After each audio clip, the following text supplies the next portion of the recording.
So we're starting off right now, right? I got it recording, yeah. We got to record.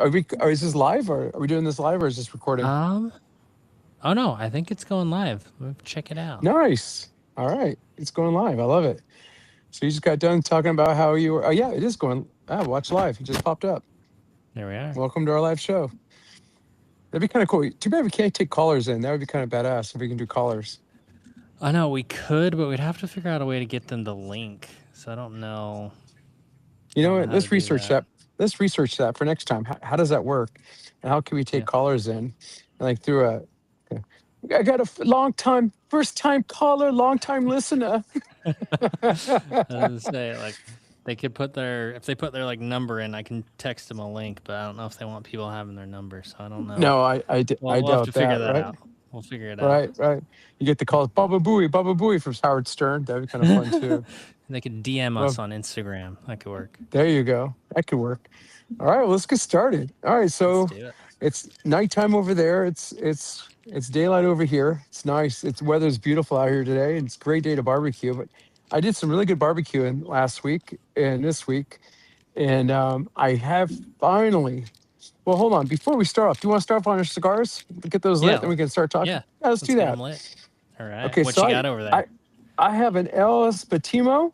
It's Emperor Alexander. And it's a picture of Alexander. It's aged 5 years. It's a Oh 54 wow. gauge. It's a Connecticut. It is really smooth. I found this when I was in Orlando at the Corona. It's a where I buy my cigars online. The Corona Cigar Company. They actually have Okay. there's like 6 or 7 locations all around Florida. But the one I went to in Orlando, the manager there, real nice guy, says, "Listen, this way, like I said, I like the Rocky Patel tens. I like the Monte Cristo whites. About $20 to $25 a stick." He's like, "Listen, I got about the same range per stick, maybe a little bit less. This was a Yeah. $18 stick." Okay. He's like, "But it's my favorite, and I'd smoke that over the Monte Cristo white and the Rocky Patel 10." I said, "Really?" He goes, "Yep, this is one of Oh. my favorite sticks." I went, "All right." So I had one. I lit it up. I was like, "I'll take a box." And I was like, Just give me the he's whole like, thing. Thank you. "Oh, just take the whole thing." Yeah. I said, "Do you have a box?" I bought a box. And another guy bought another box. So we sold 2 boxes right there. But Okay. this was Okay. one of my favorite. This is what I smoke when I was in Orlando for work every night. And at the end of the night, this just helped me relax, helped me slow down, and solve all the world problems. Just having this cigar right here. So that's what I'm smoking tonight. What about you? I like it. I was Yeah. trying to look up and see what like the wrapper and everything on this one. This is a local one. This is Brujos tobacco. Okay. So this one, oh, it actually has it on the label. Tobacco from San Andres. So it's a San Andres wrapper. I'm not sure. It might be all the way through. I'll have to look it up. But I've got a buddy, I say buddy, acquaintance down here that I've met. He runs an Instagram page, and it's a cigar subscription box. So like every month he finds new local Mm-hmm. artesian brands down here, and he picks Okay. 3 of them, and you can get 1 of each, 2 of each, or 3 of each, and he sends them to you. So he sent me a box to try, and so far they've been good. This one's a six Okay. inch torpedo. I think it's a o- 50. So I'll Okay. get it lit up and try it out. Yeah. And what was the tobacco? The Brujas you said? So this is San Andres. San Yeah. So Andres. the That's the tobacco. Okay. yeah yeah. So the San Andres Valley is where you get. Usually it's darker. You normally get a really dark tobacco from San Andres, but I mean obviously Hmm. they can get them lighter. But oh, here Yeah. we go. It's a Brujo Torpedo. Pulling it up right now and see what else we got in there. Here we So I go. like this one's very mild. It's a very mild cigar, and it has like just doesn't have really strong notes of anything. I'm not a Okay. really good connoisseur of or sommelier of cigars. Like people say, it tastes like leather, it tastes like this, it tastes like Mm, that. Um, but it doesn't have a really bad aftertaste. It does. It's not really strong, and it doesn't taste like hay. And it doesn't taste burnt. That stuff like, oh, it's gonna mm-hmm. stick to you for a while. Yeah. This is just a really mellow cigar. And so for somebody who's new, introducing new cigars, that's what I smoke. I like that kind of entry levels. Real smooth. It's not sweet at all. This is just a real good mellow brand. And yours is Okay. more Okay. robust, right? Is that what you're Yeah. tasting? So this one I just looked it up. So we have Sumatra on the outside, which is why it's lighter. We have San Okay. Andres as the wrapper, or not the wrapper, the binder, and then the Okay. filler is the dark, like Maduro San Andres. So this is probably gonna be really smoky and dark. So we'll see. Okay. I know this is a Nicaraguan filler and Okay. wrapper. And Uh, well, it's Connecticut, but it's Nicaraguan, and it's aged 7 years. That's what this okay. says. Say Yeah. Nicaraguan has been my favorite. I That was not one Yeah. of the first ones I smoked, but every single one from Nicaragua I've had, I've loved. Yeah. I'm sorry. This is aged 7 years. It's a number seven. So it's aged 5 years. Number seven's on the thing. So it's aged 5 years. Okay. So that's not bad. So leading Yeah, into that's a good cigars, one. since we're talking about cigars, that's a good one. Yeah, yeah, I like that. You like those bold, heavier cigars though, compared to Mm-hmm. what I like. Yeah, okay. Yeah. But Yeah, that this one is like cigar the I had, first cigar we had at La Casa de Labano. This is like that first one, not the super strong one, like yeah. the okay one. But I did smoke when I was in Orlando. No, I came back here. Sorry. I got it from Orlando. I got a Maduro. So I don't like Maduros. I got a Maduro, and it was rated 98 points. And I think I texted you about that one. Yeah, yeah, you And did. man, that was not because it was rated 98 points. It was such a smooth, bold cigar. And it did have hints of sherry in it. It had hints of Okay. sherry, it had hints of it was not sweet though, but it had oak and things like that. You could actually taste that. I was like, wow, that was really good. And that was probably my best Maduro I've ever smoked. And I don't like Okay. Maduros, but that was really good. I did smoke a really good Maduro when I was in Dubai, but that was all hand rolled with Cuban tobacco, Cuban or whatever. And the guy was actually Cuban himself in Dubai rolling it. It was during the That's whole thing. It awesome. was 100% Cuban in Dubai, but yeah, he was rolling them right there. But that was good. That was a good tobacco too. But so that's two Maduros I liked. But normally I don't really care for Maduros too much. Yeah, But and say hey, they're really smoky too, yeah, but they're strong. yeah. But speaking of cigars and remember those Cubans I had, right? I found Cubans Mm-hmm. here, and well, I found out that you can actually spot a counterfeit cigar. Do you know how to do that? And Um, a counterfeit Cuban. a counterfeit Cuban, you know how to Okay. pick out a counterfeit Cuban? I mean, the box Okay, or the label is what I would guess, but the label, the the label. label. Okay. They spell Cuban with a K. No, what you have. See, I didn't know how to spell, so And they you got me on still that one. bought it. I still bought it. Cuban with a K, right? No. So when I was in Orlando at the Corona, I was talking to this guy. He's like, "Oh, they're probably counterfeit." I go, "Hold on." They were attached to the casino. The owner was a casino. He goes, "Oh wow, hold on. If he owned a casino, and he Hmm. came from Cuba and on an Indian reservation, these could be real." So I show him the picture of because I took a picture. I was bragging about him. I show him the picture. He goes, "These are $400 a stick," and he zooms in. He goes, "Counterfeit." I go, "Wait a minute. How can you tell?" On the He's picture. like, "The band itself." So the Cuban cigars are so they're flawless. So the lines, everything's got to be lined up perfectly. The band's got to be perfect. There's no blemish. There's no stamp. There's no double stamp. If you see any blemish at all on a Cuban label, that's a counterfeit. Hmm. Okay. But when you hold up, so when you go to that store next time down that street, that remember we had that cigar in Mexico, and Hmm. they had the Yeah, whole yeah. area of Cubans. Pick one Hmm. up and look at the band and look how impeccable that is, and look and watch how everything's just detailed all the way around. They spend more time on that label, the band, than they just do is rolling the cigar, and they're really meticulous about that. I didn't know that.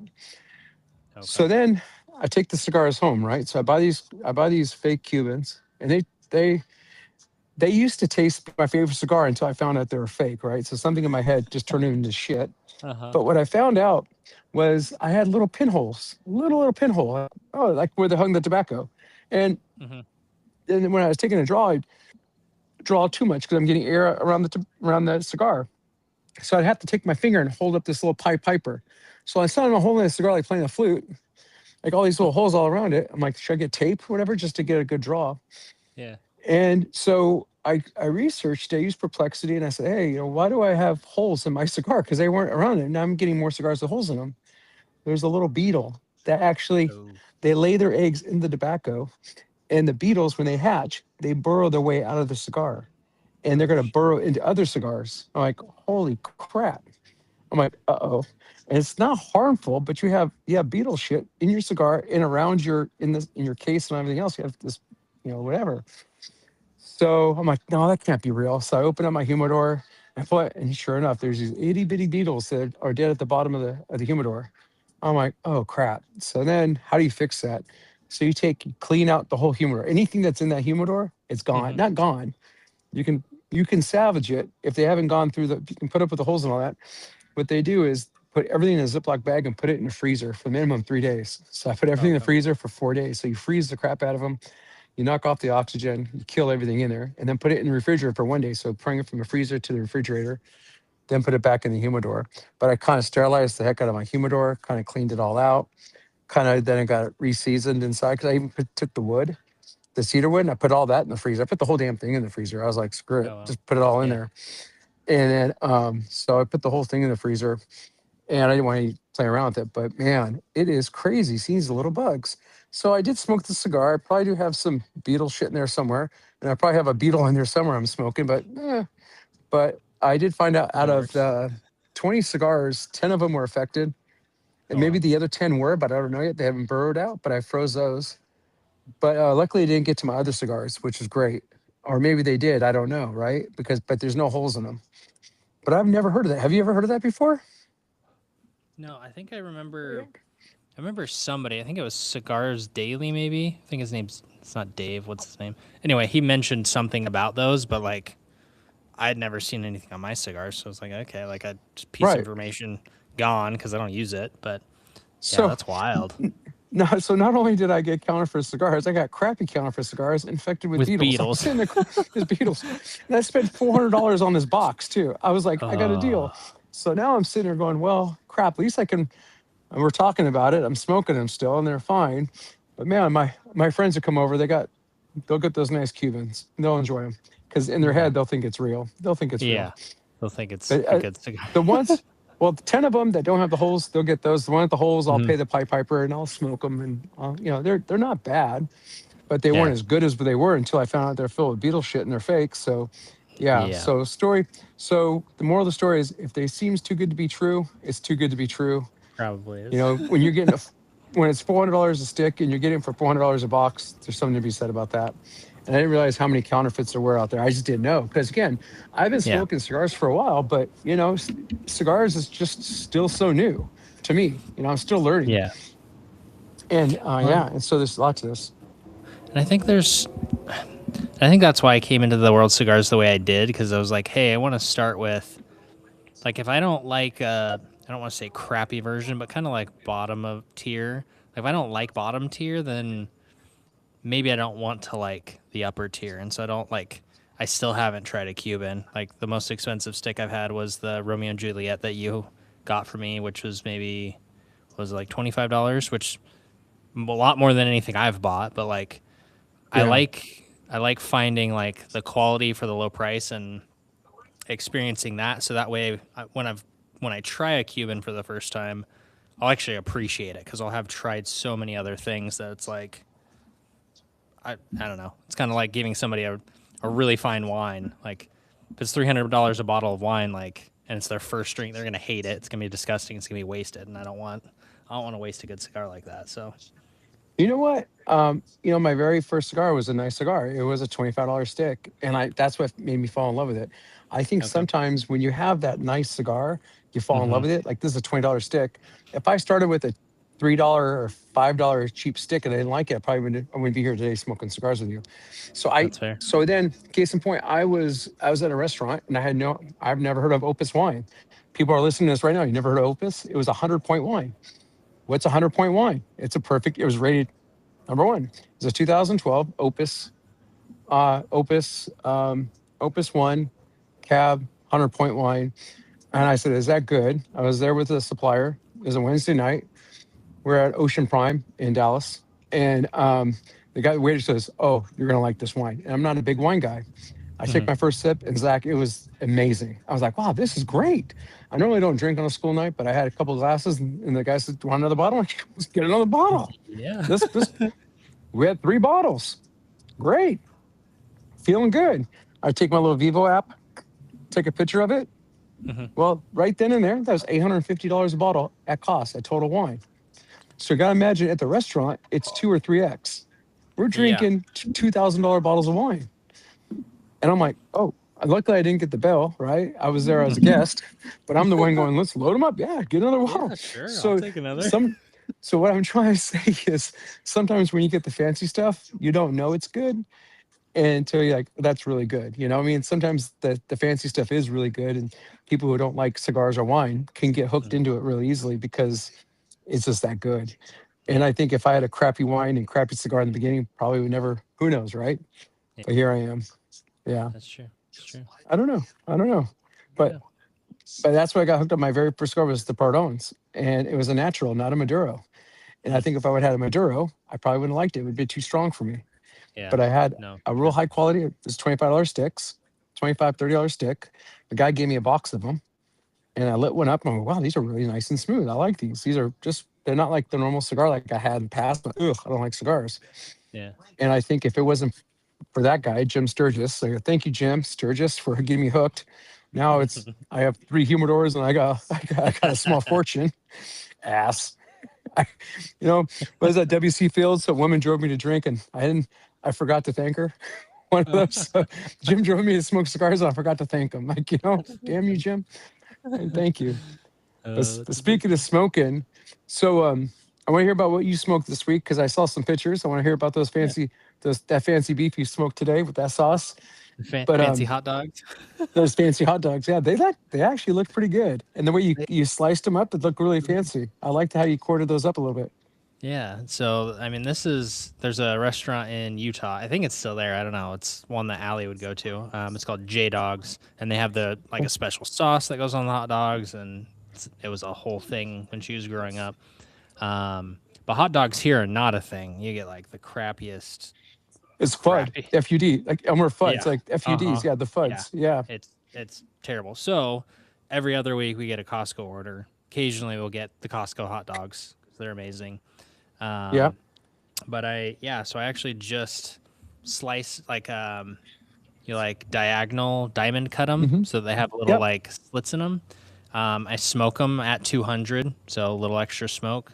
Turn them every 5-10 minutes until they're really dark, and then we have that homemade J Dog sauce, which comes from that restaurant that we put on, and it's super super good. Actually, I think I can How do you make the J screen Dog share. sauce? What's in the sauce? Yeah, so the sauce is super easy. I'm gonna get some of these measurements wrong, but it's 3/4 of a cup ketchup, 3/4 of a cup brown sugar.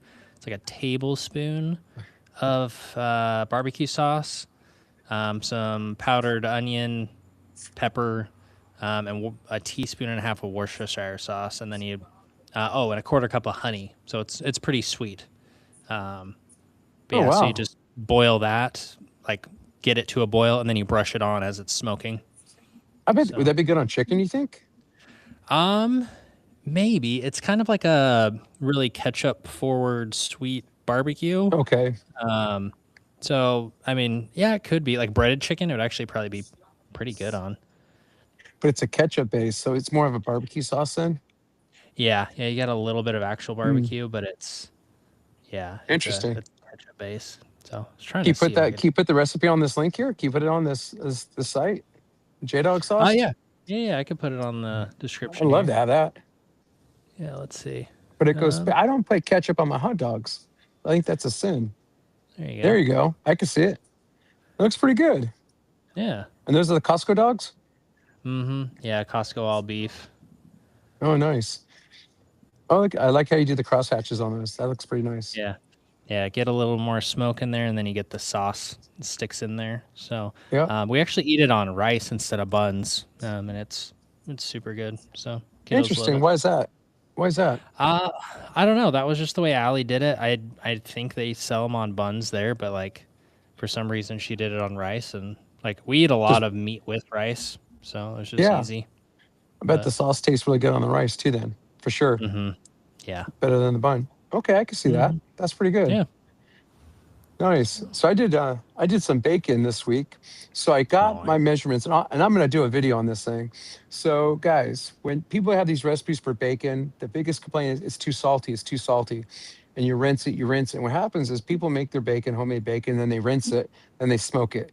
And after they smoke it, they go, "Oh, it's too salty." And I threw away at least $200 worth of pork belly at 250 a pound. So imagine how much pork belly I went through, right?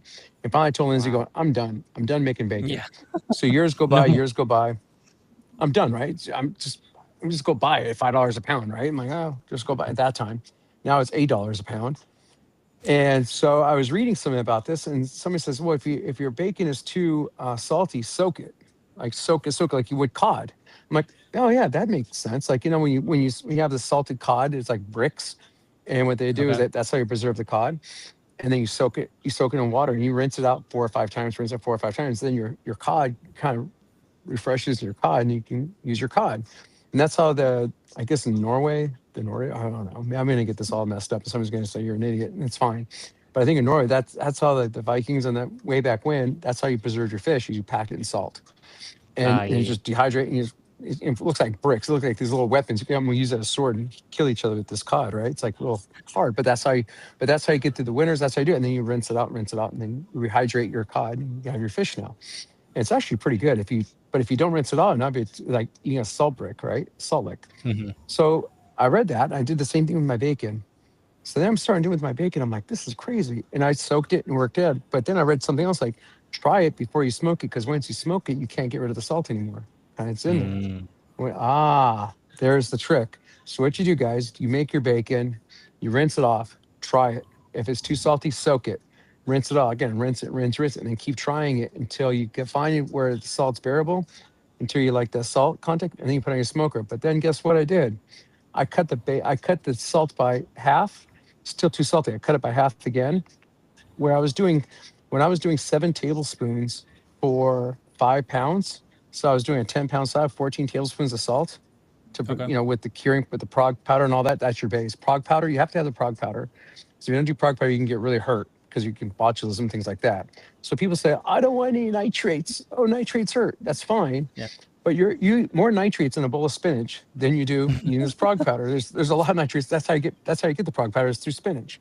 And Okay. spinach has a Okay. lot of nitrates. Research it. Yeah. People are like, oh. So people say, I don't like nitrates, but I'll eat a big old spinach salad. When I go, well, you're an idiot. But you have to have these nitrates or you're going to get really, really sick. So it's not Okay. bad. It's natural, but it is a preservative. So Yeah. you have to have your prog powder. Number one, you have to have your salt. That's your basic for bacon. That's how you preserve it. That's how you hold your bacon and cure it. But what I did was I cut it by half and cut it by half again. So now for every 5 pounds, I use 2 tablespoons, not seven. And so I was like, holy crap. And I found that when I did the 2 tablespoons of salt for every 5 pounds, I did 4 tablespoons for 10 pounds now, not 14 tablespoons. Hmm. Wow, what a difference. It's a game changer with my prog powder. But then I did fresh rosemary and fresh garlic. And so one batch I did, it says use 4 or 5 garlic cloves and smash them up and use the rosemary and lay it on top. I'm like, you know what? Next time I said, you know what, screw that. I took a handful of garlic cloves. I used probably a half pound of garlic cloves, like the whole bag, put it in the food processor.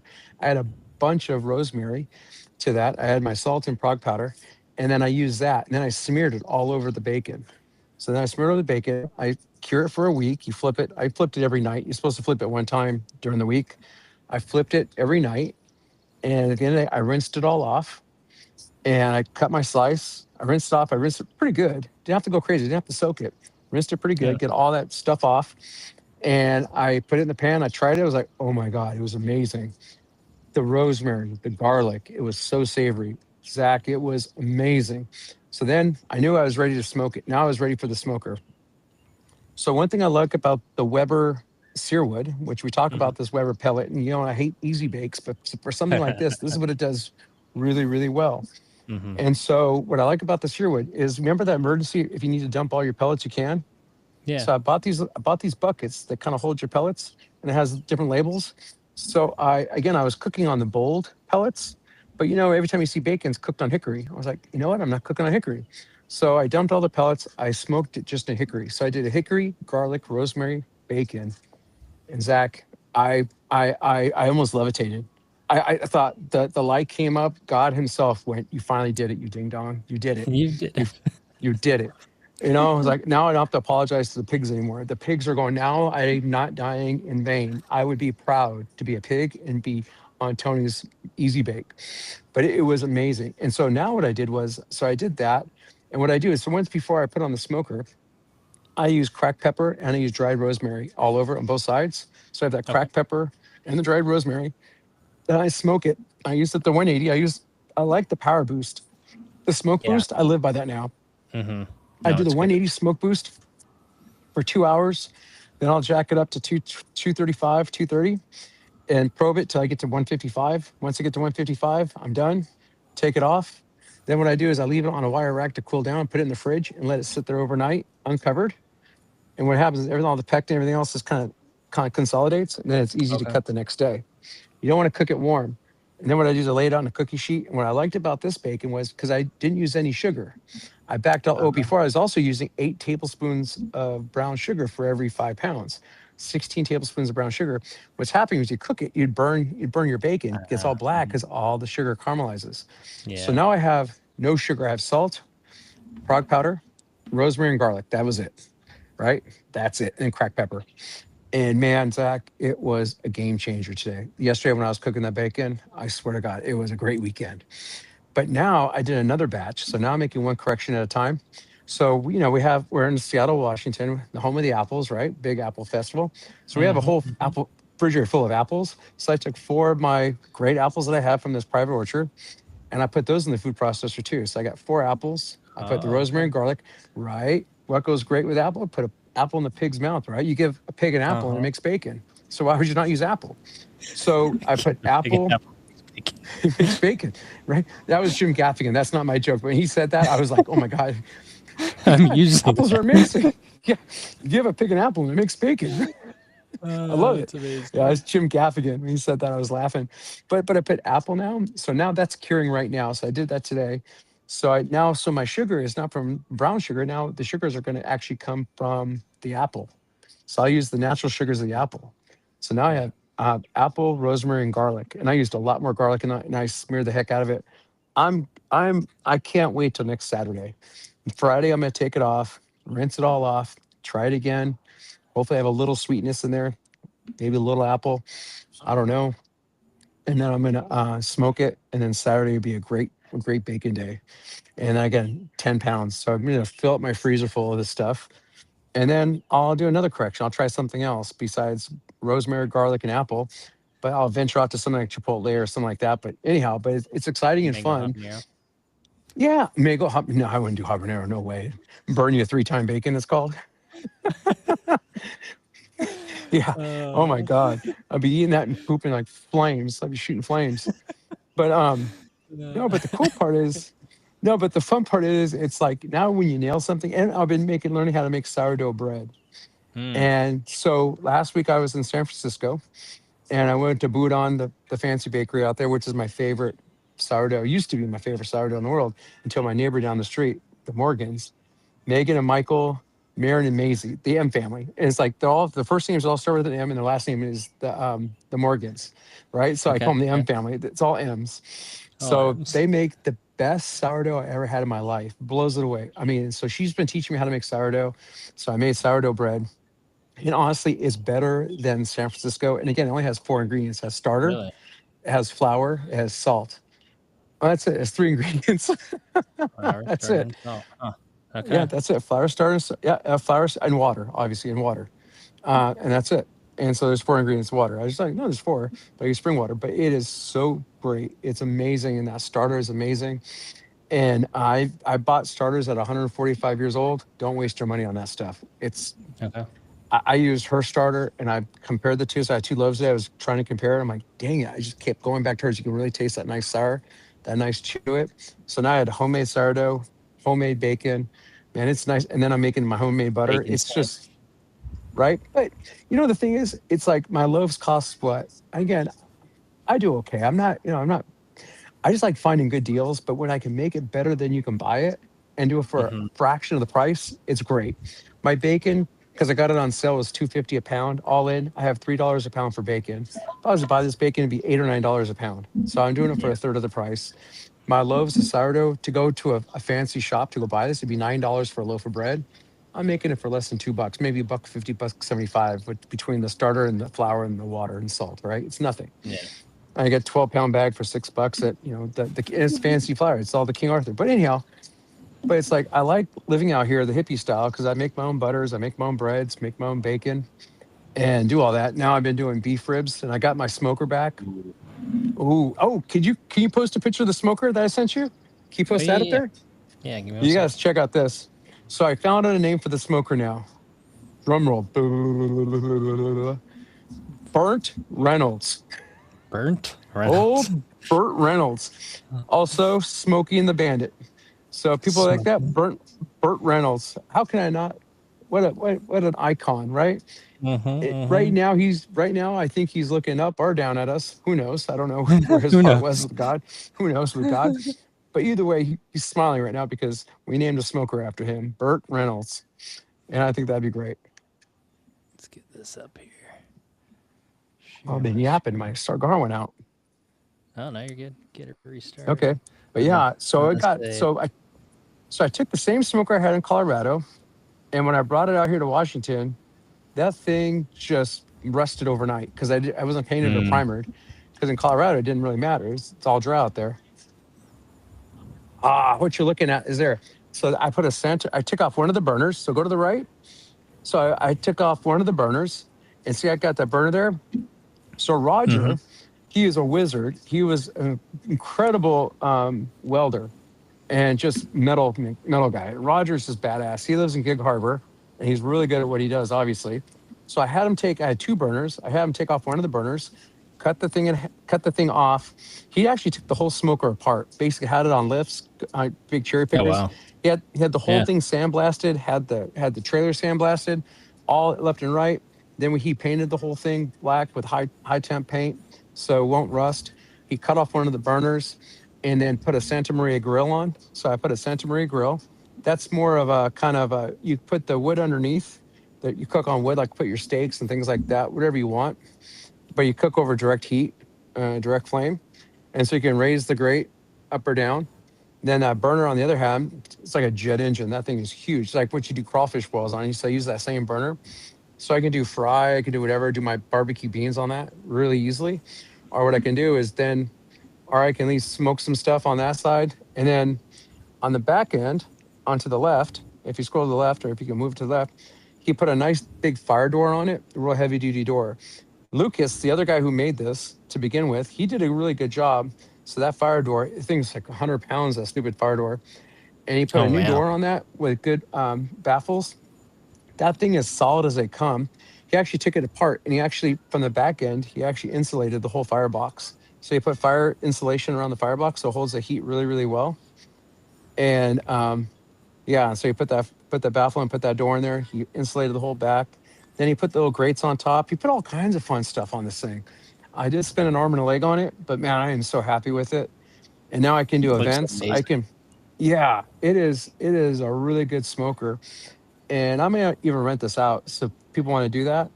Yeah, go for, I like my license plate, go for barbecue. And I got that registered in Colorado. But yeah, it's a great Oh, smoker. very And nice. I can't wait for that. I'm going to make a lot of new friends here in Washington. I'm going to pull the thing out in front of my house and start smoking. And everyone's going to come out like prairie dogs. Oh, who's smoking Mm-hmm. out Like, there? oh, what's Oh, well, that? like all new Real friends. food? But the one thing, if you're listening to this right now and you have an idea, I want to do I want to do a small pig on this thing, or I think it's a 30, 40 pound pig on this thing. I know I can fit it in there, but I never seen a pig done on an offset because normally when we do pigs, usually it's cooked with like coals underneath the hog or under the pig or Mm-hmm. around the pig to get it nice and crispy and bim. But I do know is I can get the heat, I can get the temp up pretty high on this smoker if I need to. So I think if I smoke it for 250, 300 degrees for a while, I put a water pan underneath there so it stays steamy. I can because I can fill it with water because I have a drain in there. So it stays moist. I can pump it full of heat, get the smoke in there.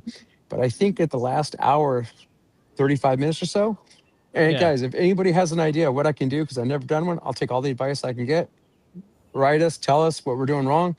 But I wonder if I get that temp up to 400 to 450 in that smoker, then I can crisp the skin and get. I think 450 can crisp the skin and brown it. That's what I'm thinking. I don't know. What do you think?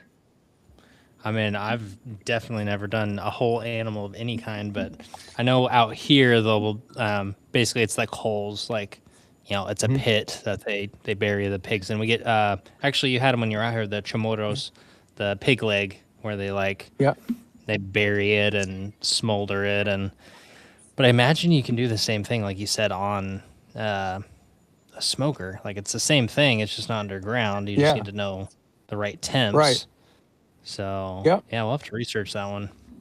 I'm gonna practice. My cousin, he's doing something like that. He's asked me to do a pig. That would be great. And David, but the family, he's like, don't tell anybody. It's supposed to be a secret, but I don't think anybody watches this anyway. He watches this actually. So David, if you're watching this, I'm practicing. I'm talking about what I'm going to do for your wedding, but no one's going to really listen to but you. So I think we're good. And I'll be I think we're surprised. But yeah, but he wants to do a Renaissance theme wedding. Huzzah! okay. And he wants to have everyone come out for a feast. And so he's like, Tony, can you help me with the hog? So I can do the hog on that. And then on the Santa Maria, I can do a bunch of turkey legs. And I think that'd be kind of cool. Or do a bunch of, Yeah. or I can do Cornish game hens. That's actually more Renaissance too. Do game birds and do the whole thing with Cornish game hens. So I can load that up with pig and game hens or turkey legs, whatever it is. Yeah. And that'd be kind of cool. Do that and grill that over fire. I'd What else say do you you think would be should. good for Renaissance? Oh, I love the turkey legs. Thought I had Right? real quick though is you should reach out to. I still have his contact on Instagram. Is it Wayne from Seasoned Swine that did the whole hogs on a smoker? Oh, yeah, yeah. But that's right. Is it Wayne, that's Wayne? right. I Uh-huh. can't It's remember if Wayne it's from Wayne. season, Okay, isn't it's it? Wayne. It's Wayne. Yep. Okay, I was gonna say I think so. Like we should message him and see what he thinks. Like if you're in Colorado, Seasoned Swine's best for pork barbecue, but he would know how to do it on a smoker. Yeah, that would be good. Yeah. But the whole goal is to get like maybe wrap the ears and wrap the tail, get it nice and brown, then put the apple in the pig's mouth and then present it, at this Renaissance, at Yeah, this feast. or like the But then, wrist. right, the Renaissance and put it on a big board and things like, because I have big cutting boards for Ooh. that. And then everyone can dress it with a little, try to make it pretty like you see on Hmm. TV. And then do turkey legs and just, because turkey legs already come And smoked you and gotta do all you do is funnel heating them cakes.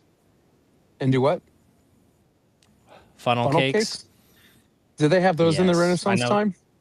I yes, definitely. That was staple in Renaissance.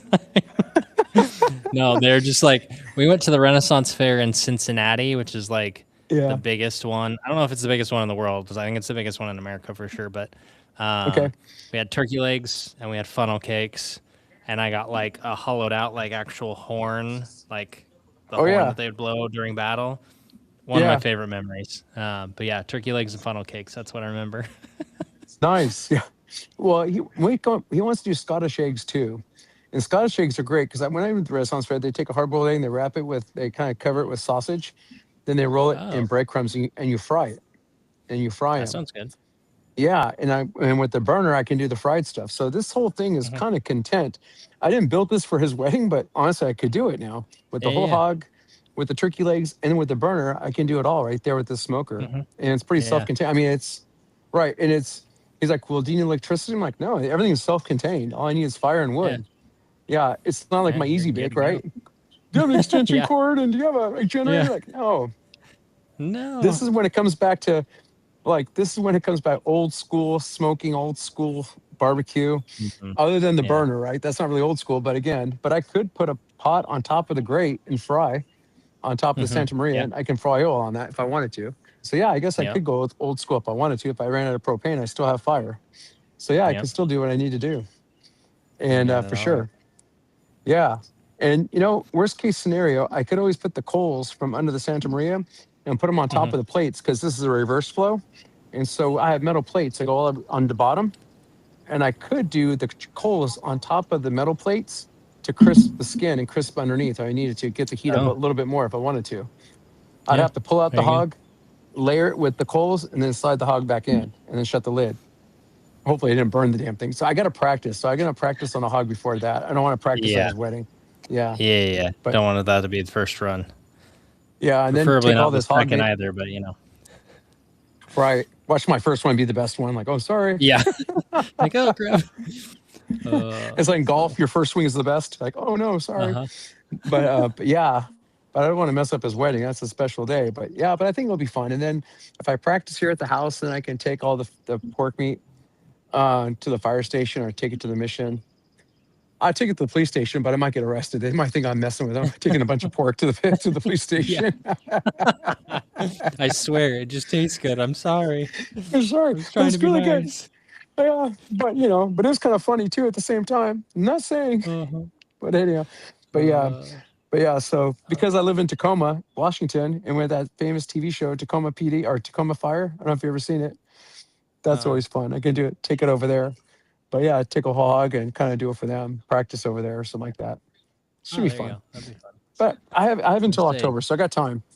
Yeah, oh yeah, yeah, plenty of time. You mentioned botulism with the the bacon. bacon. Yeah, I went Yeah. down a rabbit hole of that because I started making this guy here. Um, so fermented is not really something we've talked about on the channel, but this is fermented No. because you got me the Carolina Reaper sauce, which is fermented, and so I was like, Hmm. okay, like something on my Instagram popped up, and they ferment literally everything. And this sauce came up. It's mango habanero fermented sauce. Like, okay, I'm gonna try it. Cool. I made it. I wasn't feeling great that day, and so I was a little dizzy after I tried some. So like, crap. Like, did I I'm just sorry to laugh. poison I'm, myself?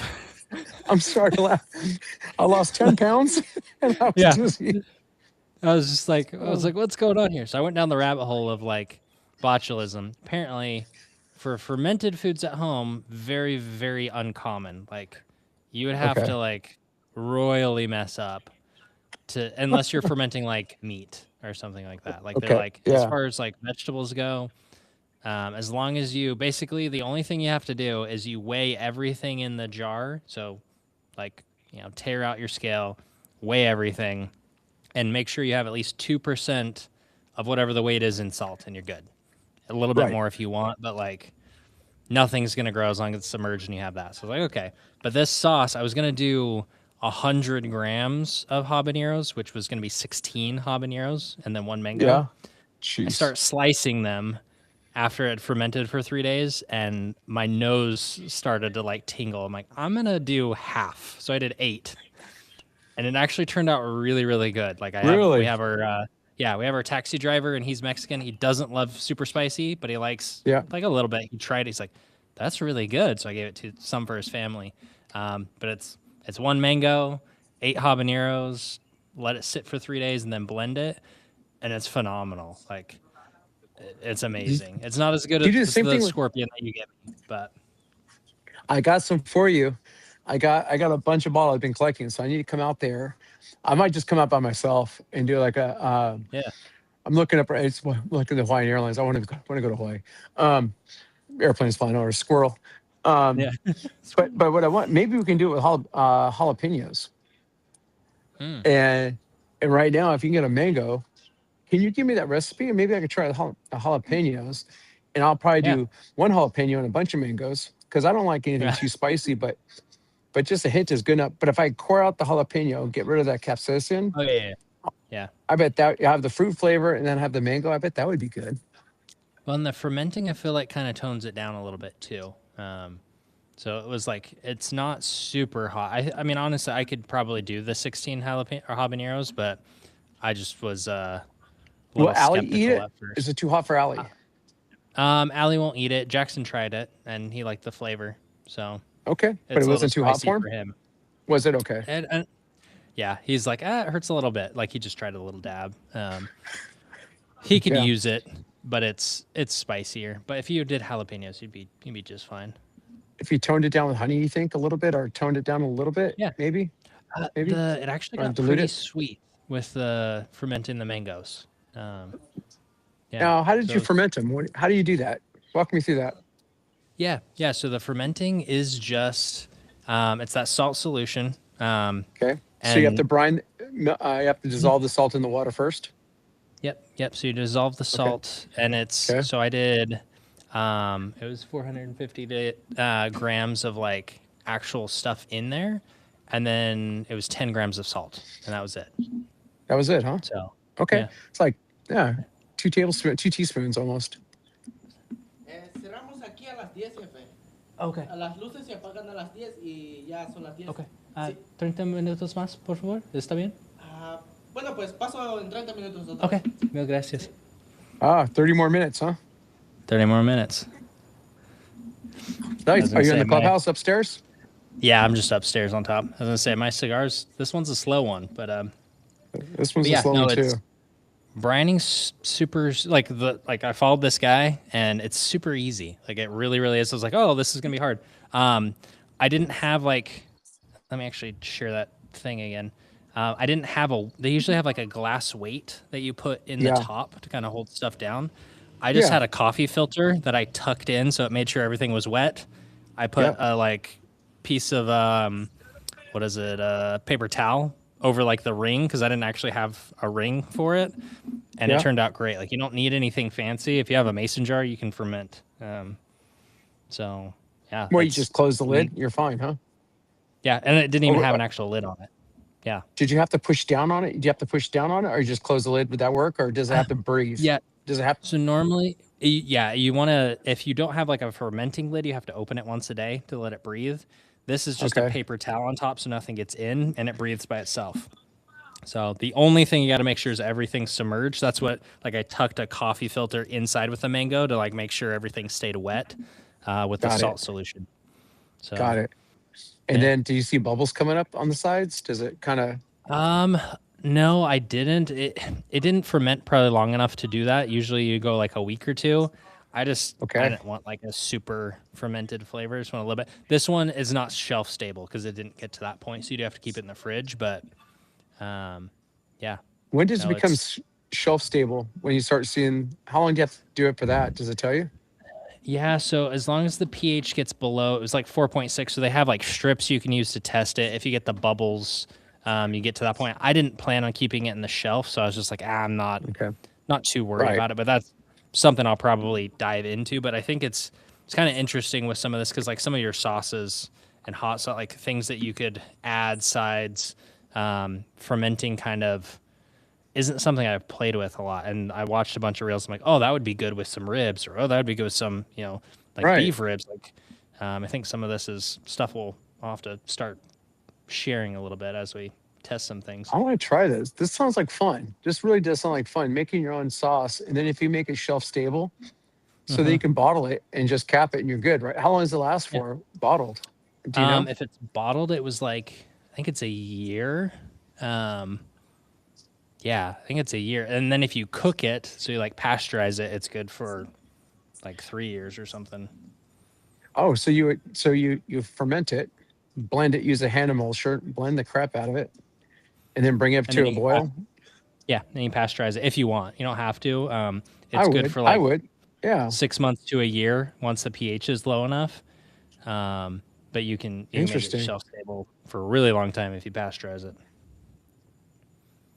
Oh, I bet that'd be fun. And Taco Bell sauce can last up to 25 years. I heard.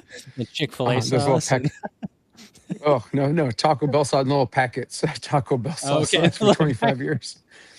I don't that and the Twinkie. Yeah. I mean, but yeah, those. I mean, we have. Yeah, I was gonna say we have those Taco Bell packets. It got to be in the drawer for years. I mean, it's still good, right? I mean, I found them under the seat of my car, and I still use them, right? In 2021 or 2001. We've had a. They actually did change the Taco Bell wrap, the logo and all that. Not the logo, but the branding on the Taco Bell sauces. We had some old vintage ones. I'm like, they still taste fine. They're still fine. So they're good. A little botulism, I lose a little weight. It's fine. You're in Mexico. Blame the water, right? Yeah, it could be anything. Why Could be the blame white sauce cheese. that's Could be the 20 years old? yeah, you put the sauce on the white cheese. You don't know which one it is, right? You're fine. You're a Yeah, little sick. You lose a little weight. Hey, everyone's happy. easy weight loss program. We got it. Easy. That'd be funny as hell. You should send little bottles around on down in Playa del Carmen. weight loss, guarantee 10 pounds. What is this, street water? I got this from the street. I got this from the tap, street water. This came from my tap at my house. Thank you. Guarantee weight loss. That would be awesome. People, I That's bet there's some amazing. vain people out there willing to do that to lose 10 pounds overnight or 5 pounds overnight. You, you don't need Ozempic. They raise the prices. Just take Yeah. this. You You don't know need this. X-Lax. This is better than X-Lax. This is the best you're gonna find. I promise. So, Oh goodness. so I did some beef ribs. So I'm gonna change them. So I was thinking about the sauce, the jalapeno sauce, and put that hot sauce on the Oh beef yeah. ribs. So, when you go to Costco, they sell plates. They sell the small plates. They cut up the little short ribs. They call them short ribs, but they're the plate ribs. And so, but if you go to Costco and knock on the window, and go, hey, at Costco, they'll sell you the whole plate ribs, and it comes three and three. They're I think rib 3, 4, and 5 or something like that on the cow. But they're the ones that you go when you go to Texas and get the big beef ribs. Those are called the plate ribs or the short ribs, and Okay. get the full plates. And so at Costco they have them before they cut them. And so I went to a guy. Normally I spend $80 on plate ribs. I go, give me the fattest ones you have. Like, all right, they actually turn out really really good. Well, man, this good old Okay. boy at Costco over here. I go, hey, I need the fattest plates you have. I mean, get the fattest ones.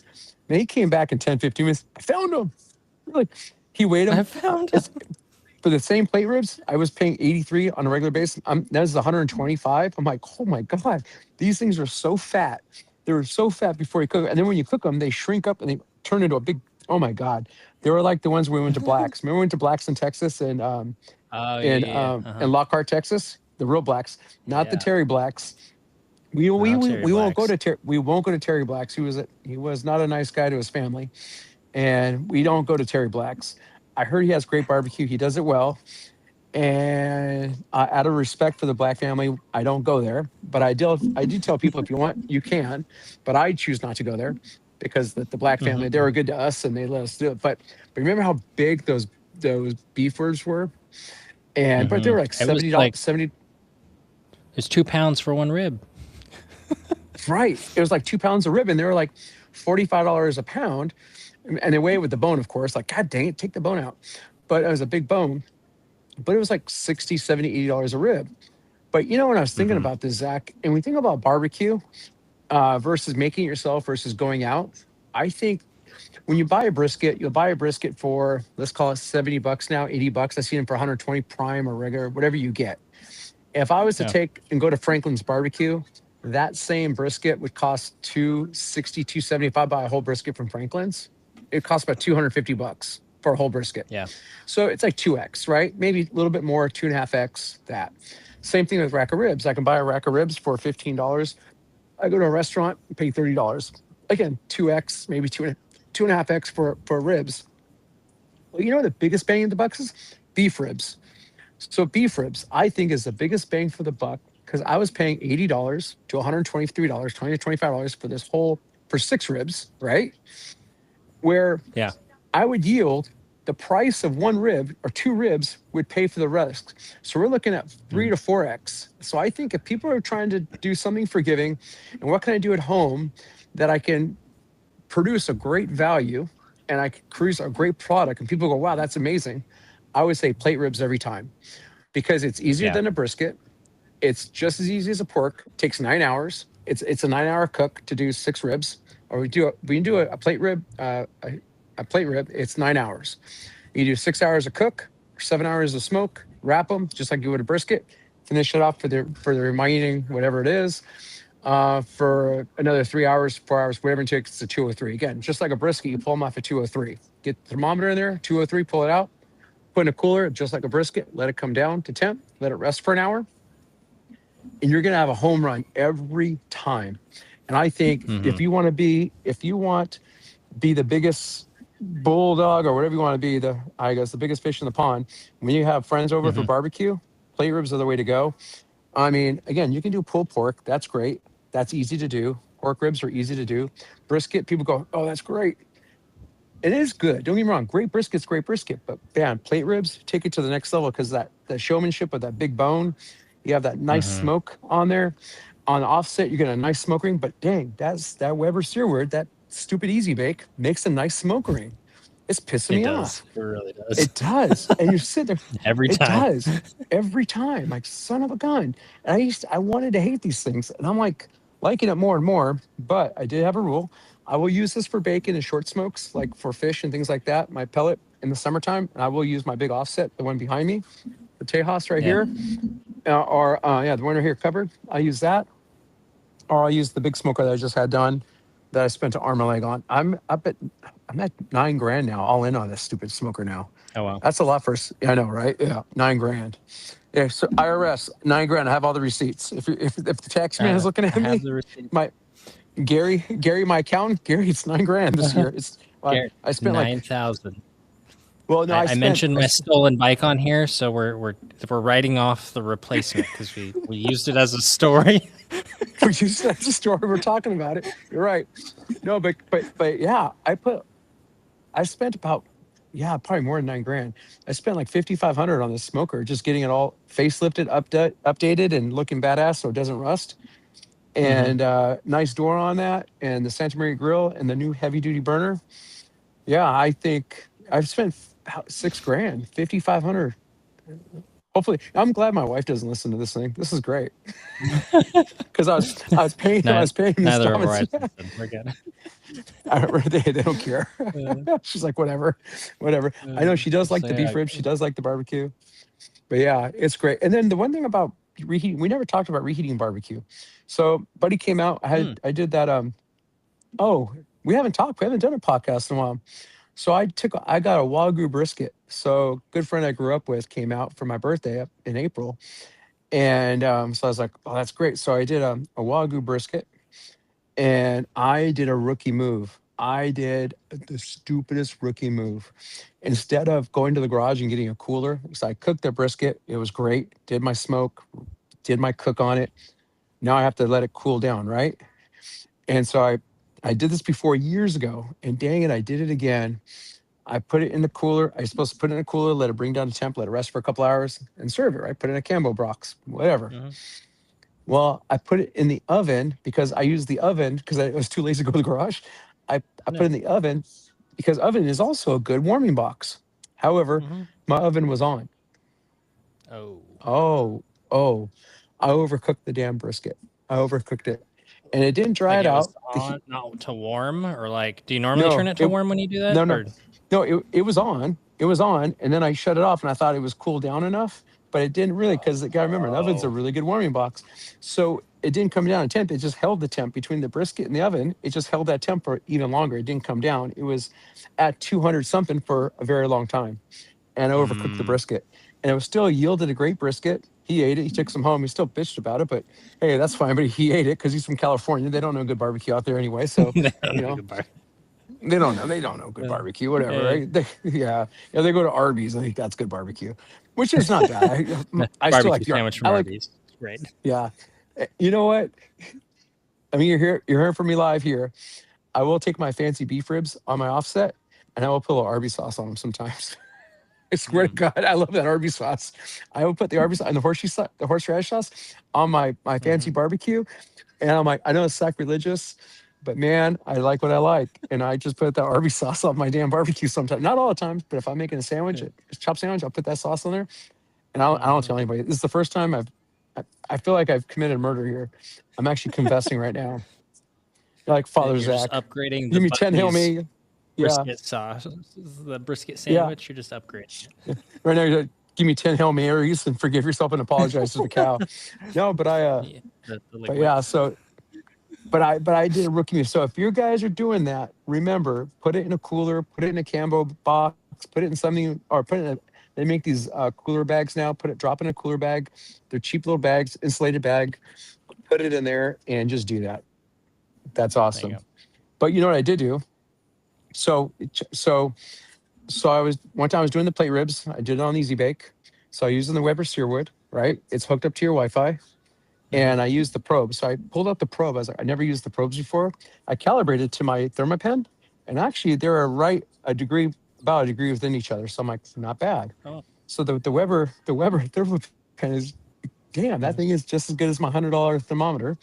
So I plugged the thermal pin into the plate rib, right? So I cooked, did my smoke, and then I wrapped it. I plugged my thermal pin into the Weber sear wood, and I'm like, go do stuff, right? How do I do this? How do I stick around? Because I instead of taking the rib out in a box and let it cool down. Again, remember I did the oven thing, but this is not an oven. The thing is because it's colder outside, it can bring it down, but it does turn temperature faster than an oven. But I can Mm-hmm. hold it. So I'm out and about. My alarm goes off.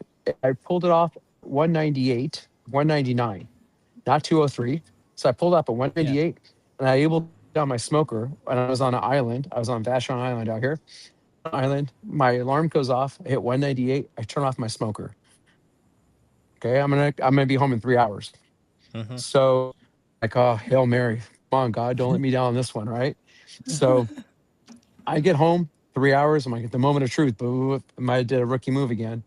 It turned out perfect, Zach, because it was just cold enough outside, and because the metal is not like a big oven like you have in, or a big Mm-hmm. cooler box, it was able Yeah. enough just enough to hold the temp and then bring it down when it needed to come down, and it was Yeah. still warm. And the beef ribs, and when I probed it, 203. I was like, sweet, and they came Yeah. off at 203 because I was. Oh, when you turn off your Weber, when you turn it off and shut it down because it's still plugged in the Wi-Fi, it still gives you your temps, which I Mm-hmm. thought that was pretty cool. So when you shut it down, it still gives you temps. So when I was looking at the temps when I was on the island, when I came back, it wasn't 203 on a tip, but when I shut off at 198, the high it got was 203, exactly where I wanted to go because it carried the temp up because it had the Yeah. carryover. It stopped at 203, held it there, and then it started coming down. And I thought, damn, this is really cool. I can't do this with an offset, but now I can Mm-hmm. go. I can do 6 hours of smoke, wrap the hell out of my ribs, or wrap the heck out of whatever I want to. Let's call it a brisket now, right? So now it's a brisket. If I want to finish it on there, I wrap it and finish it on the Weber. When it gets to 198, I'll turn it off from wherever I'm at doing my errands. Hell, if, Mm-hmm. even if I'm sitting in my living room, shut it off. Come up to 203. That's the magic number, 198. So if you want to do it 198, shut it off from your phone. Thing will Mm-hmm. come down in temp and hold it there for a couple hours. And now you don't have to pull it out. My sear wood now becomes my cooling box, my cooler box. Yeah. I thought, damn, that's pretty cool. But don't use your oven in the house. Use this if you have to. Yeah. But yeah, but I got lucky. Or But make sure your but it oven's worked out off. well. So Gary, if you're listening for my tax man and IRS, I am using my Searwood to do testing things. But if you're listening to this, and if you're in the market for a pellet, Mm-hmm. again, we're not getting paid by Weber. We're not. And again, That would be nice. I hate, yeah, it would be nice, right? Yeah. Um, but man, and now I have my boxes with different smokes, different pellets. I have the hickory for the bacon. I have oak for my barbecue for the beef ribs. So I use oak for the ribs, and then I use the bold. The bold. I use Bear Mountain. I use the bold for everything else, and I Yeah. like that. So I use, like I said, the oak for the beef, my hickory for the bacon, and then the bold for everything else. So if you don't know what to get, just get the bold, and you'll be fine. Mm-hmm. But if you don't know what you're doing, just get the bold. That's a safe play. But oak, if you really want that Texas, that good barbecue flavor, get the oak on that one. Just when I use moss, I use oak. I use post oak. But when that runs out, I'll use applewood, and I'll try that. Again, it Yeah. doesn't make it sweeter. You don't taste any apple on the smoke, but it does. But it's more forgiving. It does produce Yeah. more smoke. The applewood does produce more smoke, but it's not pungent, not like mesquite. Yeah. Where I don't know if, It's like a yeah, natural cigar versus a Maduro. right, right. If you ever smoked, my first time ever doing briskets, it was funny. I was talking to Bob, my neighbor tonight. He was looking at my big smoker. And when you talk about cooking, mesquite used to be the thing way back when. You never heard people ever using mesquite wood anymore because it's so rich and so smoky that when you're doing, if I'm cooking with, let's say all I had was mesquite, I would Mm-hmm. probably do 3 to 4 hours, maybe 5 hours, 4 hours tops, maybe 5 hours tops of smoke on mesquite, and then wrap it. I'd wrap it after 4 hours. I One time I did 8 hours of mesquite, and I was like, "Ah," it was like Too chewing much. into just smoke. It was too much. It Mm. was too rich, and you can get Yeah. too much smoke, and that's why people wrap their meat and wrap it up because you don't want too Yeah. much smoke on it. Yeah. And say So that's why I like the butcher paper on the Weber, because oh, it doesn't smoke the same as an offset. I've never over smoked something on a pellet, just because it's not the same. Like you can't get nearly as much smoke. And I will say that Plumond from Naughty Woods, if you're in the States, like That's my favorite for bark. It's not the best flavor. I would mix it 1-to-1 with the Bear Mountain Bold because that gives you a little bit better flavor. But that bark just always turned out I, better for me. you know, I hear what you're saying, and I do understand the bark, and it has a lot with the wood, but it also comes down to the humidity and temperature and how you wrap your brisket too. And I think you just did better Yeah, for wrapping sure. your brisket because if Yeah. you leave a gap, you're going to create that steam and you're going to have any bark Mm, no matter what you have. yeah. And I Well, and I think had you an just do a okay good job bark wrapping with it. aluminum. I just didn't maybe and maybe Oh, you're right, maybe I I just sucked at wrapping, but it wasn't ever no, I great said no, bark. no, I'm saying you do a great job at wrapping because you must have did a really good job wrapping that one with the plumbed because you associated the bark Oh, with okay. that pellet. What I'm Yeah. saying is concentrate on your wrapping and watch. You're going to sit there, and I think Okay. you're going to yield the same result. And I talked to a lot of people. Like we were talking to the guy God, uh, at Snow's Barbecue who does Oh, the yeah. briskets. Mhm. Clay. When I was Mhm. talking, remember Clay at Yeah. Snow's? Man, sometimes he says he only uses aluminum. He uses aluminum. His bark was great, and everyone's Yeah. different. Goldie's uses aluminum. Franklin uses butcher paper. It's it's whatever you like. But Yeah. everything they have in common is you wrap it really really tight. You don't want any air Mm. gaps in there, and that's why people use the paper because I think that paper sticks to that grease and it sticks really. It goes Mm. flatter, Yeah. and I think it's more forgiving. I think that's how you get a better bark is that paper. But if you can wrap it with aluminum, I Mhm. use aluminum. It's abundant. I have it, and Yeah. it's recyclable. But not that I'm a hippie and all that recycle, but I just like aluminum better than the butcher paper. I just didn't have good luck with it, but some people have. Like you like it. It's fine. But Have you my tried way's it the on best. the Yeah, Weber? the butcher paper. My way's the best. No, Yeah. I was gonna say no, I that haven't. was I've never used an offset, and so I don't know the difference there, but I feel like You know what I'm because I would afraid wrap though. the ribs in aluminum instead of but I would wrap my ribs in butcher paper. I would wrap Allie's ribs in aluminum, and I feel like it cuts the smoke flavor off a little bit sooner. That like because I get an extra 3 hours of smoke kind of penetrating the paper a little bit more than with the aluminum. Um, Yeah, I don't know. I hear what you're saying because the paper you're saying could be porous, and you could get a little bit more smoke in there. I hear you on that one. People say that, but you're wrapping it for a reason. You're wrapping it because you're done with the smoke. You don't want any more. So what I would say is then smoke it for a little bit longer if that's what you're looking for, and then Mm, wrap it. without the You paper. know, Okay. without the paper. So I mean, it's again, it's a balance in how you do things.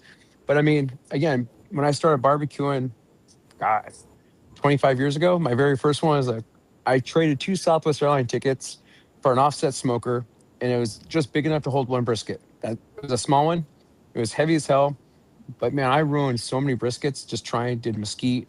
I was playing with the fire. I was doing all this, and then the best time I ever did was I never opened the door, never looked at it. I forgot about it. Yeah. I was sleeping, and I just fell asleep, and I just left it. I was like, and I learned like, oh, don't touch it. Just leave it alone. Don't open that door and peek at it because I was changing the temperatures on the looking at staring at my brisket all the time. And Okay. Okay. then I realized, okay, then after a while, people are like, oh, and smoke it and wrap it. Cause again, I'm cooking with mesquite. I'm like, God. Then I found hickory to be a little bit more forgiving. And then pecan, I used pecan for a while, big chunks of pecan wood. And pecan, I found it was very forgiving. And I was mixing pecan, but I'd have to use more pecan wood because it wasn't getting hot enough. So then I got to Mm, post oak. Well, oak burns a lot hotter and a little bit, So people use hickory and oak to get the flavor and then the heat. And so it's different when you different woods. But then I found out using post oak, then I was learning about the woods, dense wood versus lighter wood. And so you can change in your humidity. You can, again, you're looking for that smoke or that clear smoke that's coming out of the stack. And then you're going, okay, look at the density of the woods. And we're going to go, okay, I'm going to use this wood right here up front, this wood over here to get the temp up, but also to hold it because I want that clear smoke. And so then it's like, and then when yeah. we're talking to Clay, he's like, sometimes I don't wrap any of my briskets because sometimes I don't need to. So it just depends on what's coming out, what kind of wood you have. And when you go to these barbecue places, not Chaz, the pitmaster who throws it in electric assist, but when you go to like Franklin's and these real places, watch these guys. They don't open the lids, these barbecues, sit there and they really look at, they're touching the wood and they're picking up the wood to feel how dense it is, how heavy it is. Because they want either a dense piece or a lighter piece. Depends on the fire and what they're trying to look for. There's smoke coming out. Again, it's all about the fire and the smoke coming out. And Yeah. again, if you We don't got know a what you're question doing, for you. oh, He wants to know Post Oak or Riot Barbecue. I think those are both in Denver, right? Post Are Oak those or Riot Barbecue? Yeah. Riot? So yeah, so we went to Post Oak. We you and I went to Post Oak. We did Post Oak, and they have great have a shirt from them. I wasn't a big fan when I was there. We went there twice, and I wasn't a big Post Oak. Riot Barbecue. We didn't try Riot. I don't remember going to Riot I don't remember going to Riot in either. Denver. Yeah. I don't remember going to Riot. Where I remember is having. We went. Riot in Denver? Riot Barbecue. Yeah, I'm gonna look it up real I quick. remember going to. Yeah, I it's remember Denver. going. Maybe okay, it's in Denver, but is it near like it's like the Four Corners or something like that? We went to one barbecue place. It was up and coming. It was right near this. Well, it used to be where a big. Riot is um the new name of Oh, oh, I know what you're talking AJ's. about. AJ's. Yeah. Oh, yeah. I I like forget they Riot then. changed their Hold on. name. They changed. Yeah. Okay, Riot over Post Oak. Oh, Riot over Post Oak. Yeah. We All like the day. guys at Riot. We like the guys at Riot. However, but they're getting away from traditional, like where AJ's was all traditional Texas. They did Mm-hmm. the Texas barbecue, they did the Texas beef ribs, they did all that. Where Riot now uses Pastor, they're using the Pastor ribs. Remember we had the Mm-hmm. Pastor ribs? They're It was good. good. It It just was is good, but different. Yeah. it's just different. It's their chorizo, the smoked chorizo, the one they were testing on was the best chorizo I ever had. That was great. But Yeah. then they had to change up the recipe, and I wasn't a fan of the second chorizo. But Mm-hmm. God, who was I have his name. I used to write him all the time and talk to him. The guy who's running it, he's one of the partners there. The guy who was there with Yeah. AJ. Um, Great guy. Anyhow, I Yeah. can see his face. I don't use his name, but anyhow, great guys. The guys, the team at Riot, they know what they're doing. Yes, Riot Mm-hmm. over Post Oak any day. They use offset smokers. They use actual Post Oak. They were using Post Oak wood when it was under AJ's from Texas because that Mm-hmm. the wood shipped in. But remember they made pastrami. They made the brisket, the Yeah. smoked When it was pastrami. That AJ's. was good. Mm-hmm. Yeah, when it was AJ's. I think they still do the pastrami there now, and the ribs were good. It was just different. But I still like if I was going to if I had to go to Colorado and had to get barbecue, I'd go to Riots. Yeah. I'd I say, would and I they would go to were. Riots. It had only been reopened for like a month when we And then we went there. moved. Yeah. Yeah, and then we moved. So I'm trying to remember. Like, I'm looking at what they have on their menu now, and it looks Look at the a owner. little Look bit at the different than we were there. look at the owner. Say who owns Riot Barbecue, and I can know his name. I want to say Michael, but it's not Michael. It's somebody else. But great guy, and he really has a passion. He worked his way up, working at AJ's, and he became a manager. And that was our very first. That was not our very first. Our very first was at Roaming Buffalo. Patrick. We did Patrick. Yeah, That's from right, Buffalo. Patrick. Yeah. Patrick, great guy. So whoever asked that question, great question to ask. I would go to Riot Barbecue, ask for Patrick, say Colorado Mm-hmm. Barbecue Boys sent you, and they'll be like, yeah. But say, Yep. hey, if Manny. they have the Manny's the brisket, other new guy. Manny's the new guy. He's chef trained. He's a Hispanic guy. He comes from he's chef trained. I think he was a James. He worked in James Beard restaurants and things like that. So they Yep. kind of got And he was together, and on that's why they're Top doing this Chef. new flavor. Yeah, Yeah. and this is the same kind of style of barbecue they're doing in Austin. They got the number one in Austin, the one you liked, and the one I didn't care for too much. What was that? Yeah. What was the name of that number one place you liked in Austin so much? They had that anyhow. Oh, yeah. Oh, what was it? We did a video on it, We but I did. can't remember. Went there with Cody Oh, and Lindsay and I, but they sold out a lot of yeah. stuff. So, but it was more of Hispanic, more Mexican flair, things like it was good barbecue, but not the traditional Texas like Franklin's, Snows, Blacks, things like that. Um, Yeah. but I still like roaming Buffalo. When we did our very first video, we were Donnie, you and Mm-hmm. I, and Cody, and we went to roaming Buffalo into both the restaurants, and they had the lamb. Remember that lamb we had? Yeah. The That was lamb really good. ribs. The Yeah. lamb ribs were amazing. Or the So no, it was buffalo ribs and it was pulled lamb. It was, pulled lamb and buffalo ribs, yeah. yeah, And it was the so second one we went to in Golden. It was the second roaming buffalo we went to in Golden. Mm-hmm. So okay, so some would say, okay, what do you want to go for barbecue in Colorado? Just like anywhere else, right? What do you Mm-hmm. feel like? If I feel like if I want more of a traditional barbecue, I would probably go to roaming buffalo for that because traditional barbecue in Colorado was the lamb. Because you gotta remember, Texas was beef, whole hog is Charleston, Carolina, uh, Memphis has the ribs, but Colorado, and up until 1953, I remember that date, they were stopped doing lamb. Remember, all the cattle was coming through in Colorado had a lot of lamb coming through, and they were doing a lot of the barbecue because all the lamb was in Colorado and things like that. So they were doing traditional barbecue in Colorado for lamb, and Romy Buffalo was trying to keep that tradition alive. But that buffalo rib Mhm. was pretty good though. I remember having that. Yeah. But if I wanted It was pig, Leroy and I go to Lewis Caesar. was the one in Austin. That's right, Leroy and Lewis. That's right. That's what Yeah. Riot Barbecue is. They're not very similar. Like taking the traditional barbecue way and making it their own, which is great. Barbecue's Yeah. barbecue, right? Um, and so yeah, Patrick and Manny, they do a good job at Riot. Mhm. And it used to be AJ's. They use the same smokers, same everything, same. Yep. Mhm. I say Pit Um, Fiend if you're in Denver. That's the other one that's kind of similar to Riot. It's different. I would say Pit oh, we Fiend. like that one. Pit Fiend was amazing. Their sauces are amazing. Their what was it? Their sausage was good. Their cowboy candy was amazing. Yeah, The chicken, I honestly don't love chicken, but their chicken was that was phenomenal. good. That Um, was good. go And go they had watch and they had a our Pit Fiend vegetarian. They had a video. vegetarian section too. Remember they had a Hmm. vegetarian for they had the portobello mushrooms. So even if a vegetarian, go to Pit Fiend. You're right about that. We like that. We did a video. We did a watch our videos for that because we talked about that there. Yeah. But again, if you're going to Colorado and what do you want? What do you want? If I wanted pig, I go to seasoned Hmm. swine all day and Oh, night. season If I swine. felt like Their pork nachos. Oh man. yeah, the pork nachos are great. The pork sandwich was great with that pickle. They make the house made Hmm. pickles in there, and and the coleslaw put all together. That was an amazing sandwich, big bang for the buck, and that was really reasonable. I remember on that video we're talking about that going. Remember we ate. We never got discounts. Uh, we never Mm-mm. got we never got discounts. We never got free stuff. So it was like we can actually critique it correctly. And I Yeah. think the biggest bang for the buck cost wise was seasoned swine. That was Yeah. you can feed a lot of people there.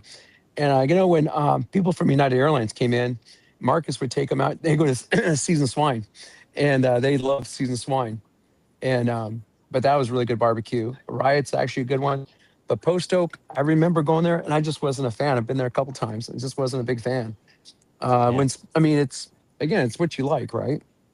Yeah. I Um, think it's and that's what barbecue's all about. I think they're gonna shut my lights no, off there's here, one but I barbecue. think But remember that go one ahead. barbecue we hated, and then we're gonna shut this down. But remember we're in Oh yeah, Lockhart, in Texas, Austin. Kreitz, Oh Kreitz. yeah, No, remember we Kreitz. ordered Kreitz is bad. $200, $300 for the barbecue. We had everyone there. We had Greg, Brittany, the kids. We had you. We had Cody, Quinn, Nikki, Lindsay, myself. We had all of us, and we went to Kreitz, It's and we bad. all took a bite. It was so bad, we threw it away, Yeah, and we it didn't was even like, do a oh video my on god! it. And we didn't even do a video on it. And you're sitting there going, and there was a line of people, and then right next to we had blacks right down the street, and you have Smitty's right down the street. And you're going, why are you guys here? It's like, Yeah. guys, you guys are just a bunch of lemurs running off this hill. Like, guys, you're a bunch of sheep. Get the frick out of there and go to within walking distance. You have two of the best barbecue places next door, and people are going to Kreitz. And Yeah. Kreitz, if you're listening to this, step up your game. Shame on you. If you're listening to this, I would never spend $1 in Kreitz again. That was not when you have Blacks and Smitty's right next door. Hmm. It was so bad. It was probably the worst barbecue I ever had in my life. I'd rather go to Dickies. I'd rather go to Tom Thumb or go to a supermarket or go Hmm. to Arby's. I'm taking more. I enjoyed Arby's better than I enjoyed Kreitz. And I don't really say that about barbecue places because I don't want Uh-huh. to. But man, that was so bad, and people just were Maybe they spending just so had a much money really there. bad day, but like it was bad. It was so bad. Uh, It was a bad day. It was a bad day. But they're shutting off your lights. But I yeah, think so. but I think I, I think this is a great podcast. We had a lot to talk about today yeah. between cigars and barbecue and tricks and how to fix a cigar and things like that, bacon recipes and things that we're gonna do. And but yeah, more videos on that on the big barbecue. But yeah, Yeah. I think I'm gonna make I'm glad a you're feeling video on the better. sauce. Yeah. Oh my gosh. We haven't even talked Yeah, about that on here, but 2 months of just hellish. Like I couldn't smoke a cigar for 2 months because I was so sick. So yeah. But now the weather's looking nice here in Seattle. I'm smoking. My cancer's gonna kick in now. I'm smoking a cigar. I had 3 cigars last Saturday. More. breakfast cigar. I got my fancy decaf coffee because nothing. I think I used to do bourbon and cigars, but you know what? I don't like bourbon. I do like bourbon. Don't get me wrong. I even like whiskey, TX whiskey. But man, coffee and cigars just go hand in hand. They are. Oh, they do. It's They like really peas do. and carrots. It's just peas and carrots. It is the He's best. Coffee. They do. The peas and carrots and mashed potatoes are the best. I don't care what anybody says. Peas and carrots go together, but coffee and cigars go together too. What are you laughing at? uh, But you like peas and carrots, right? Peas are great. no, Carrots are great, but you put peas and no. carrots together. You don't like peas I and don't. carrots? I don't Oh like my rabbit god, food. peas and carrots are amazing. I don't care. You know what? I'm still gonna be friends with you, but maybe it's Like you're on report right now. Yeah, like I like a good mango with my barbecue, or like yeah. I know. I like watermelon. mango. No, Oh, I, watermelon. mashed potatoes. I'll do mashed potatoes. I'm not doing peas and carrots. Oh God. So I had mango tonight with there's a Thai lady out here that sells sticky rice with the coconut and mango. Oh yeah. Oh God, that was like candy. And I got another one in the fridge. I got that for Lindsay, but she forgot about it. So she's not she's gone. That thing's She taken. I'm taking gone. that to It's work tomorrow. She's mine. gone. It's gone. And I got a beef rib in there, all vacuum packed. But yeah. But when we talk about reheating, we didn't even talk about reheating barbecue. We got to talk about Yeah. that on our next podcast Okay. because you can make barbecue and how do you seal it, how to preserve it, vacuum packing it, but how do you heat barbecue up again? Yeah. I think a lot of people screw that up. They put it in the oven and they dry the crap out of it, or they do Mm, something with it yeah. wrong, or they Yeah. microwave it. You can get away with some of that, but man, but how you Yeah. heat barbecue up, that's reheat barbecue. I think we should talk about that next time over a nice cigar. What do you think? Let's do it. I was gonna say it. I All think right. yours and my strategies are gonna be different, so I'll be curious to hear how you do it. I have friends that reheat pulled pork and how they reheat pulled pork, and I think their ways do it. That's a good way too. How they do it. And I think let's talk about how to reheat barbecue, how to make it, but also how to reheat it. I think that's a Let's big do it. thing. All right, All Zach, right. it's so good to see you again. It's been a while. I miss you, my friend. Yeah. Great to share a Good to cigar see with you. you and good stories. All right. Yeah. Absolutely. All We'll right. see y'all. All right. Take care.